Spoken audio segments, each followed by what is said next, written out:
Co-presented by Vimal. बोलो जुबान केसरी. केंद्रीय गृहमंत्री अमित शहा पुणे दौऱ्यावर. शहांच्या हस्ते राष्ट्रीय सुरक्षा सल्लागार अजित डोवाल यांना लोकमान्य टिळक पुरस्कार देण्यात येणार. दिल्लीतील लाठीचार्जच्या घटनेनंतर शहा पहिल्यांदा सार्वजनिक कार्यक्रमात. अमित शहांच्या पुणे दौऱ्याला काँग्रेसकडून विरोध. काँग्रेस निषेध आंदोलन करणार. काँग्रेसच्या काही पदाधिकाऱ्यांना पुणे पोलिसांकडून नोटिसा. काही पदाधिकारी ताब्यात. अमित शहांच्या दौऱ्याच्या पार्श्वभूमीवर पुण्यात भाजपकडून बॅनरबाजी. डेक्कन परिसरात शहांचा चाणक्य असा उल्लेख असलेला बॅनर झळकला. काही आंदोलक विद्यार्थ्यांनी मला आणि माझ्या आईला शिव्या दिल्या. शिवीगाळ केल्यानं कोणतीही समस्या सुटत नाही. मी रोष समजू शकतो. विद्यार्थी आपलेच आहेत, त्यांना चांगला मार्ग दाखवू. पंतप्रधान मोदींकडून पुन्हा नवा व्हिडिओ शेअर. राज्यातील अतिधोकादायक इमारती सक्तीनं रिकाम्या करा. मुख्यमंत्री फडणवीसांचे महापालिका आयुक्तांना आदेश. भिवंडी दुर्घटनेतील मृतांचा आकडा 10 वर. दोषींवर कठोर कारवाईचे आदेश. उद्धव ठाकरेंची आज दुपारी महत्वाची बैठक. शिवसेना भवनात दुपारी 12 वाजता बैठकीचं आयोजन. जिल्हा प्रमुख आणि संपर्क प्रमुखांना मार्गदर्शन करणार. मनसेच्या विद्यार्थी सेनेचा आज 20वा वर्धापन दिन सोहळा. राज ठाकरे पदाधिकाऱ्यांना मार्गदर्शन करणार. सकाळी 10 वाजता रवींद्र नाट्य मंदिरात सोहळ्याचं आयोजन. दिल्लीमध्ये कमर्शियल सिलेंडर 202 रुपयांनी स्वस्त, तर कोलकात्यात सिलेंडरच्या दरात 209 रुपयांची घट. व्यावसायिकांना दिलासा. घरगुती सिलेंडरचे दर जैसे थेच. पीएम किसान योजनेला 5 वर्षांची मुदतवाढ. योजनेसाठी 3,15,000 कोटींचा निधी मंजूर. देशभरातील लाखो शेतकऱ्यांना दिलासा.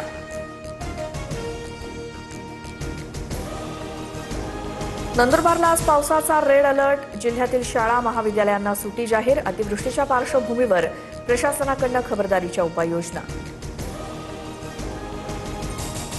राज्यात पुढील काही दिवस पावसाचा जोर कायम. नाशिक पुणे घाटमाथ्यावर आज ऑरेंज अलर्ट, तर मुंबई ठाणे सिंधुदुर्ग साताऱ्याला येलो अलर्ट जारी.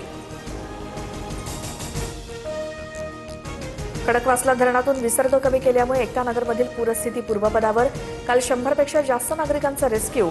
परिसरात महापालिकेचं साफसफाईचं काम हाती.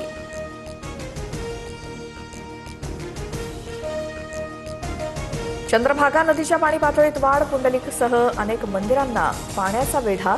भीमा नदी पात्रावरील 8 बंधारे पाण्याखाली. पंढरपुरातील सर्व घाट स्नानाकरता बंद.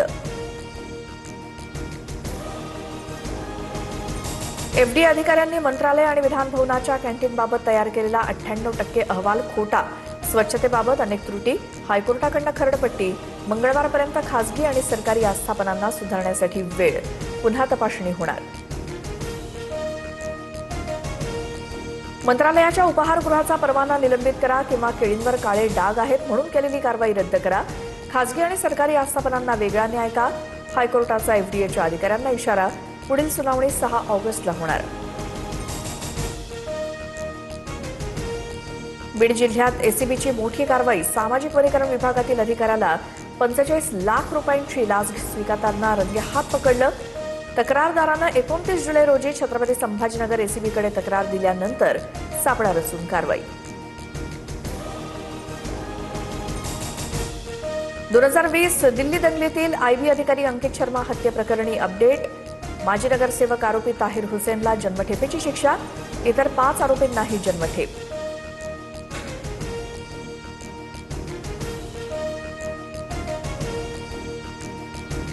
दक्षिण काश्मीरच्या कुलगाममध्ये दहशतवादी हल्ला. एका स्थलांतरित कामगाराचा मृत्यू. 1 गंभीर जखमी. गोळीबारानंतर दहशतवादी घटनास्थळावरून फरार. सुरक्षा दलांकडून हाय अलर्टवरती शोध मोहीम. कॉमनवेल्थ गेम्समध्ये जुडो क्रीडा प्रकारामध्ये भारताची सुवर्ण कामगिरी. अस्मिता डे आणि हर्ष सिंहनं सुवर्ण पदकावरती नाव कोरलं. भालाफेकमध्ये नीरज चोप्राला रौप्य पदक, तर यशवीर सिंहला कांस्य पदक. Co-presented by Vimal. बोलो जुबान केसरी.